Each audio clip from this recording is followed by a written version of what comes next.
Почитувани, нов блок во РЕК не работи. За народот нема парно, зашто за власта има тендери и криминал.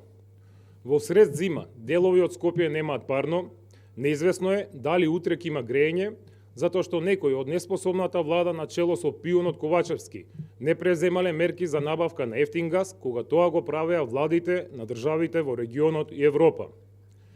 Неспособноста која владата ја има сега, граѓаните ќе ја плаќаат преку буџетот, но и со тоа е неизвестно дали ќе има грејење. Како што се неспособни и го загрозија грејењето, така се неспособни и го загрозија снабдувањето со електрична енергија. Блок 3 на РЕК Битола повторно е надвор од функција. Повторно трансформаторот не работи. Станува збор за истиот трансформатор кој што се запали во ноември, а беше наводно минат низ процес на ремонт. Сега пред неколку дена истиот трансформатор го исфрла цел блок 3 на РЕК Битола од употреба.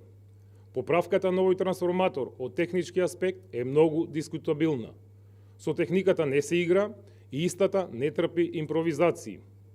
Веднаш после синхронизацијата на блокот се активирала заштитата на блок трансформаторот и блок 3 е повторно надвор од погон.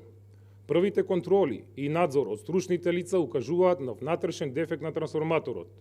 Негова поправка во вакви случаи трае повеќе од една година. Ова значи дека блок 3 во РЕК Битола најмалку една година ќе биде надвор од употреба. А тоа пак значи дека ТЕЦ Неготино ќе произведува струја за 170 евра за мегават час, а ќе ја продава за 36 евра, се извинувам, за 41 евро по мегават час на универзалниот снабдувач Еванахом уште долго време. Што значи тоа? Дополнително загадување на животната средина за подолг временски период, дополнително загадување на воздухот, дополнително нарушување на здравјето на граѓаните на државата.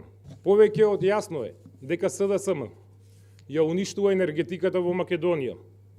Повеќе од јасно е дека СДСМ нема капацитет, нема идеја, нема решенија како да се справи со кризите кои што ги наметна во нашата држава.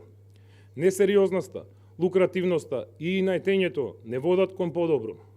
Итно мора да замине сето раководство во енергетскиот сектор, како Васко Ковачевски, и наместо плетење легенди за шампиони, да се посвети внимание за катастрофата во која што е втурна државата. Фактите се јасни. Оние кои втурнаа Македонија во енергетската криза не може да бидат дел од решението. Треба да си заминат што поскоро, затоа што наскоро ќе го осетат гневот на народот на сопствена кожа. Благодарам.